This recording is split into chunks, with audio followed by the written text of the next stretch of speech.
Hello and welcome back to another Star Wars Galaxy of Heroes video. If I interrupt myself eating a sandwich, sorry about that. But we're going to be looking at Datacron set 17 today. CG in their beautiful ineptitudes have managed to take screenshots that are horrendous. So so the stats that are being buffed are wide variety, so you can't even see all the ones at the top for some reason. But we've got crit avoidance, defense, crit damage, tenacity, potency, health steal, armor pin, and resistance pins. So we're bringing it back. We got defense, armor pin, and resistance pin this time. That's great. Not really. No, that's kind of annoying, honestly, because the defense combined with like armor or resistance pins is going to make teams extremely potent on defense. Potency and tenacity, if you throw like one of those rolls in there as well, you've got yourselves the makings of a nightmare. Even some crit avoids. Like, these are some ridiculously good stats to have boosted up. I mean, like, damage output wise, there's not much being helped with other than crit damage, but like, still, that is, I mean, okay. The alignments are light side and dark side. They're not the best level 3 rolls. I mean, dark side ones, so whenever they resist debuff, they recover health and protection at 2% for each. Whenever they use a special, probably the best one, they gain evasion up, health steal up, and health up for 2 turns. You know, buffs on specials is nice. I mean, set 16's better off for dark side characters anyways. At the beginning of the turn, dark side allies have a 25% chance to dispel debuffs on themselves. It feels like they flipped the absurdity of light side and dark side rolls from dark side being good from set 16 to bad in set 17.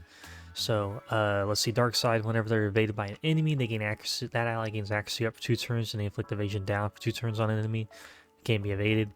Cool. 10% TM gain whenever an ally or enemy is defeated. Probably wouldn't be a bad thing, especially for like Imperial Troopers or Night Sisters maybe, which both ironically have Datacron rolls.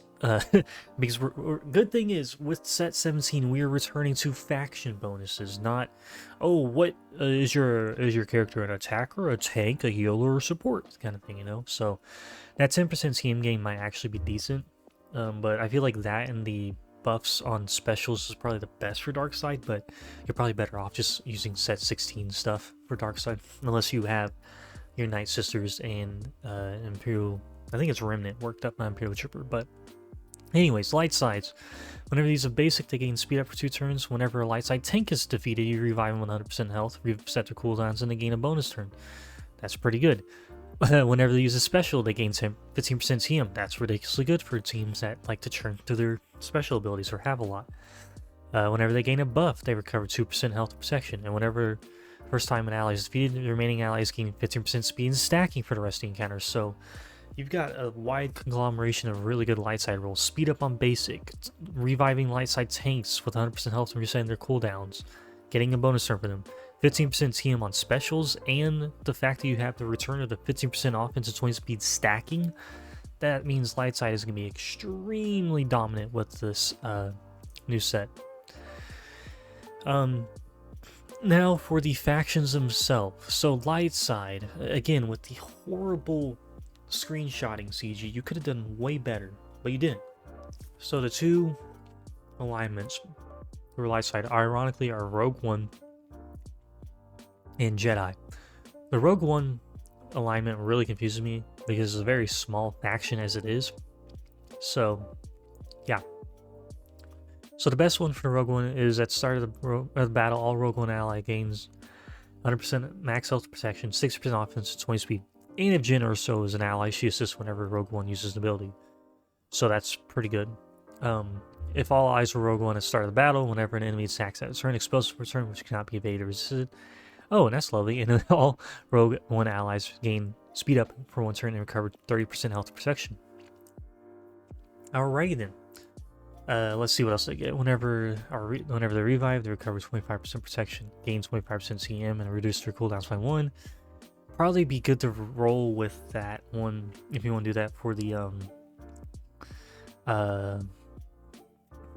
tank revive for like K2, SRP, and all that. You know, let's see, at the start of each turn, if Galactic Legend Rogue One allies have 50% more TM. The damage they receive is reduced by 7%. Annoying. Whenever they defeat an enemy, they take a bonus turn. And whenever Rogue One allies deal damage to an enemy, and oh, it's the blind roll. Okay, so honestly, the best ones are probably that really wordy one for Jenners, like for getting Jenner, so to be assisting constantly. The damage reduction one for based off TM. The revive one isn't bad, but I mean, you don't have a lot of revives on the team. Like, sure, you can revive SRP constantly. K2 and everyone else have to be revived by Jyn Erso or Admiral Radis, so kind of more like, what do you want to do kind of thing. Now for a Jedi, at starting encounter and at the end of their turn, they gain a stack of Retaliate, maxing out 3 for 3 turns, which cannot be copied, dispelled, or prevented. Retaliate, whenever they're damaged by an attack, to deal 20% of the damage received per stack to the attacker. This damage cannot defeat enemies. Alright then. Whenever they start the turn with at least 2 debuffs that can be dispelled, they have a 65% chance to dispel all debuffs on themselves. That's annoying. Whenever they stun an enemy, they gain speed up and offense up for 2 turns and inflict expose for 2 turns at the end of the turn. Of that turn, which cannot be evaded. Okay, so Mace Windu will like that one. I think he has a role for level 9. Whenever Jedi ally uses a special ability during their turn, they stun the target enemy for a turn, which cannot be evaded or resisted. And then whenever they grant buffs to another ally, that ally gains 10% TM. So the Retaliate, the 65% chance to expel sorry. The 65% chance to dispel debuffs on themselves is nice, and stunning a person whenever they stun someone, they gain the speed up and offense up for 2 turns is also really nice. But yeah, it's some weird ones. I mean, also just stunning a person whenever you use a special, with it being with the stun being unavailable, unresistible. That's also ridiculously good for Jedi. Now for the dark side, we got Night Sisters and Imperial Remnant. So let's see. Night Sisters, whenever the enemy is afflicted with defense down, reduce their max protection by 5%, maxing at 50%. Whenever a Night Sister ally gains Foresight or Stealth, all Night Sister allies gain 5% TM and crit damage, stacking until the end of the encounter. Is it supposed to be 5% crit damage stacking? That is really, really worded weirdly, or typed up weirdly. Whenever an enemy attacks at a turn, all Night Sister allies recover 40% health and protection, gain retribution for a turn, and 15% TM. Nifty. Whenever Night Sister allies inflict a debuff during a turn, they deal bonus damage equal to 10% of that enemy's max health. Nice. Whenever a Night ally critically hits an enemy during a turn, that ally gains 10% offense stacking for 2 turns. Nice. Oh, we got the TM damage reduction roll for them, and whenever they use a special ability on a turn, they gain Rip Save for 2 turns. Sorry, I'm eating my lunch at the same time. Okay, so Night Sisters. Obviously, the really wordy one's good. That damage reduction one can be kind of troll. Extra damage, whenever they, extra damage to the enemy's max health is nifty whenever they inflict debuffs. Also, whenever they critically hit people, gaining 10% off and stacking for 2 turns will be pretty annoying. So, yeah, I don't know how to feel about the Night Sister ones. I don't have my sister. Like outside of like the core Night Sister team, I really haven't worked them up. So, I mean, I need to anyways for the Great Mother team and all that eventually, but. You know, been working on Naboo raid stuff, so whatever. Alright, Imperial Remnant. I know I said Imperial Trooper earlier, it's the Imperial Remnant. Let's see. Whenever an allied Imperial Remnant uses a special ability, all Imperial Remnant allies gain alert for 2 turns. Let's go ahead and pull up. Yeah, it was Peridius. Oh no, it wasn't. Or was it Night Trooper that has alert? Yeah, alert. So alert, whenever an ally gains bonus turn, while not 100% turn meter, this character gains 10% turn meter once per turn, and this character assists whenever an ally uses a special ability. So yeah, getting alert on all your Imperial Remnants can be really good. Whenever an enemy is afflicted with a stack of Blight, all Imperial Remnant allies gain 10% TM and 5% crit chance and crit damage stacking until the end encounter. So the second half of it is more geared towards the Enoch team than like a standard Dark Trooper Machinian team, but even then, getting alert for just Dark Trooper Machinian is going to be really useful.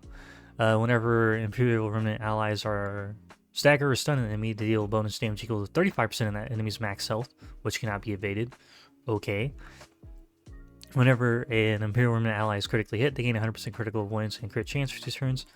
Whenever a debuff on an enemy expires, Imperial Remnant allies gain 2% offense doubled if the debuff was dispelled until the end of battle. Ooh, that's kind of dirty.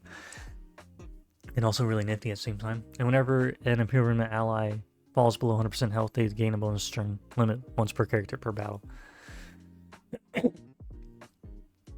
don't know how to feel about this. I mean, the 2% offense gain is pretty good, though getting the really wordy one with the alert is probably the better option, because if you're working on if you're working towards GL Ahsoka anyways, you're going to be working up the new Imperial Remnant characters anyways. And then doing 35% of the enemy's max health based off if you stagger or stun them, also not a bad thing. Alright, now for the really horrible part of all this is the piss poor screenshots that CG did with this. So we're going to start off with the Night Sister apparently. Whenever Night Sister zombie taunts, she gains 10% defense stacking until the end of the encounter, and all Night Sister allies gain offense up. It's nasty up for 2 turns. Whenever Night Sister zombie is defeated, you inflict all enemies with healing, immunity, and buff immunity for 2 turns, which cannot be evaded. I mean, if you have the Night Sister worked on, this is a no-brainer for you, because Night Sister zombie is going to be taunting constantly anyways, with her constantly being cycled through being killed and not being killed. That healing and buff immunity is going to be extremely annoying. Morgan Elsbeth, whenever an ally uses an ability on her turn, she assists limited once per turn and deals 50% more damage. Night Sister zombie, whenever she gains foresight, they also gain 20% CM and protection up 20%. I mean, if you don't have spirit worked up, I mean, yeah. Assages isn't really great. Whenever an enemy stuns, she takes a bonus turn. So, I mean, Assages isn't bad, but like if you compare it to Night Sister zombie, who you're going to be running in that team anyways with Assage, you're better off just going for Night Sister zombies. So, I mean, Morgan Elsbeth isn't bad either, but like, you gotta have had to wail on her already to have her ready to go. Now for the Imperial Remnant, Moff Gideon has a role, so this is one you'll definitely want to be going for. Whenever Moff Gideon is afflicted with debuff or gains a buff, he gains a stack of insight and stealth for a turn. Whenever he gains 4 stacks of insight, he gains 100% CM. Whenever an Imperial Remnant ally is inflicted with debuff, they recover 10% health protection. Whenever an enemy is inflicted with armor shred, you blind all enemies for a turn, and which cannot be evaded or resisted. And Moff Gideon himself does the armor shred with one of his abilities. Whenever he uses some subversive volley, he deals bonus massive damage to all enemies, which cannot be evaded. Oh boy, Moff Gideon's gonna be annoying. Wow. Alright, now for Captain Enoch. At the start of the battle, when Captain Enoch is in the leader slot, all other Imperial Remnant allies are immune to critical hits until he's defeated, and he gains 50% max health and protection. Whenever Captain Enoch is critically hit, the tank ally taunts for a turn. So, like I said earlier, if you're going to be working on GL Ahsoka Rex anyways, going for Captain Enoch's Datacron is definitely not going to be something you want to pass up on, because by the time you get Enoch worked up to Relic 7 for the GL Ahsoka Rex, you'll probably have his Datacron laying around maybe, or multiple copies of his Datacron, I don't know. Dark Trooper has a role as well. Whenever he critically hits an enemy, he gains 10% critical damage, defense pin, and offense stacking, maxing at 200% until the end of the battle. Dark Trooper is not used with Imperial Remnant anyways, so you're really best off getting this worked on regardless of the fact, because why in the world would you not want your Dark Troopers to be doing more offense with more crit damage and more defense pin than they already get whenever you're running him with Veers and Piet?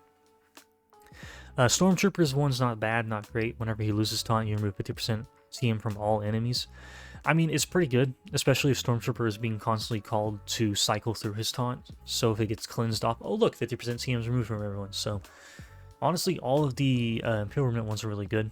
If you want to go for them all, go for them. I mean, you'll definitely end up probably getting duplicates of them anyways. And then there's a couple, this is where it starts getting really wonky with the screenshots. Death Trooper Peridia pops up constantly at the bottom of these, so I don't know why. But the other Imperial Remnant one is Death Trooper Peridia. Whenever they critically hit an enemy, they gain damage immunity for 1 turn, which cannot be copied, 25% CM, and blinds the enemy for a turn, which cannot be evaded or resisted. If the enemy was target locked, Death Trooper Peridia gains protection up 100% for 2 turns, retribution, and speed up for 2 turns. So, again, if you're going for GL Ahsoka, you're going to want to probably grab this Death Trooper pretty Datacron. Now for the Rebels. Wait, was it Rebels? And see, that's what confuses me. So, hold on a second. I need to look at Luthen's tags because he's not tagged as a Rebel. He's not tagged as Rogue One. So, why in the world? Whatever, CG. Okay, Luthen has a Datacron for some reason. Whenever he summons a Rebel Trooper, has the access bonus whenever an ally takes a turn, enemies lose a stack of explosive trap. Whenever explosive trap detonates, you inflict all enemies with protection disruption for 2 turns, which cannot be copied, dispelled, or prevented. What one is Axis with? Is that with... Oh, Axis is with Saw, so yeah. Curator's bonus, whenever Rebel Trooper allies summoned, all Rebel Fighter allies gain Ripper Safe until the Rebel Trooper has been defeated. Whenever an ally attacks a turn, they deal 35% more damage. So that's with Mon Mothma. So that's a really good Luthen-cron. And with everyone having gotten him, well, hopefully gotten him from the last Conquest cycle, definitely one to pick up. Pals. At the start of battle, all allies gain 100% max health and max protection and are immune to healing mini. Annoying. Whenever he assists, he deals bonus massive damage, which cannot be evaded, and all allies recover 10% health. My nose is really clogged up. Whenever Pal uses a special, he shocks all enemies for 2 turns, which cannot be evaded. Whenever he uses basic ability on his turn, he stealths and gains defense pin up for a turn, and inflicts a target enemy with offense down for 1 turn. That's a really good one. I don't even know if my Pal's worked on my main account. Whenever K2 loses taunt, you remove 50% TM from all enemies. Then Cassian has plus 5% max health and max protection per relic amplifier level, and the damage they receive is reduced by 15%. Honestly, Luthen and Pals are probably the best. K2's isn't bad either. Let's see if there's any more Rebel ones. No, there's not. So for the Jedi ones, if you bought the Luminara Lightspeed bundle, then you're really gonna like this one, because Plo Koon and Eth Koth have level 9 rolls. Plo Koon, at the start of the battle, Plo gains 100% defense and max health and protection. Whenever he uses a basic, he deals 25% bonus true damage based on his max health, which cannot be evaded. Whenever another ally uses an ability while buffed on the turn, Plo assists. Even if you're not running Plo with like Jedi, whenever the Visas Datacron runs up, this will be a really good substitution for that one. Whenever Plo uses a special ability, you stun all enemies for a turn, which cannot be evaded. Okay, whenever Plo gains defense up, he also gains 5% max health stacking until the end of the battle, or end of the encounter, sorry. Whenever defense up expires, he taunts and gains damage immunity for a turn, and inflicts ability block on all enemies for 2 turns, which cannot be evaded. Jeez, that is ridiculously good. Now for Eth Koth. Eth Koth is more like a whole like secondary like leadership ability kind of thing. At the start of the battle, Galactic Republic Jedi getting 100% offense and 20 speed and are immune to buff immunity. Eth gains 100% max health and protection. If the leader is a GR Jedi, whenever they take damage, Eth Koth taunts and gains foresight until he evades. Whenever Eth Koth evades an attack, he gains 10% TM and all Galactic Republic Jedi recovers 20% health and protection. Okay, whenever he uses a special, he gains 10% TM, blinds all enemies for 2 turns, which cannot be evaded, and all Galactic Republic Jedi recover 20% health and protection and gain protection up 50% for 2 turns. Whenever he uses a basic, he dazes target enemy for 2 turns, which cannot be evaded. Whenever a Galactic Republic Jedi gains foresight, all Galactic Republic Jedi gain 20% CM and recover 20% health protection. Why in the world does he have such a great Datacron? Alright, we got 2 more Jedi ones. For some reason they split them up like that. I don't know why. So Shoxi has one. Whenever she attacks on a turn, she recovers 20% health and protection, and all other allies with Retribution assist. Okay. Master Qui-Gon, whenever he attacks on a turn, they gain a stack of heal over time or protection over time for 2 turns, and they inflict target enemy with protection disruption for a turn. So, yeah, these level 9 rolls are pretty all over the place. Like I said, some of the nicest ones you could probably avoid. I would probably go for all of the Imperial Remnant ones. Stormtrooper really isn't a top priority, but definitely Death Trooper, Enoch, Moff Gideon, Dark Trooper. Luthen's is ridiculously good. Pal's is good. K2 and Cassian's are kind of eh. K2's is good just because of the TM removal. And then the Jedi ones, Plo, Eth, you want I mean, Master Qui-Gon's you'll probably want to get it anyways if you have him working on for the Battle for Naboo raid. So yeah. But yeah, that's gonna do it for this video. Let me know what y'all think of this new Datacron set in the comments below. Thank you for watching, and I'll catch you guys later. I hope you have a good rest of your day.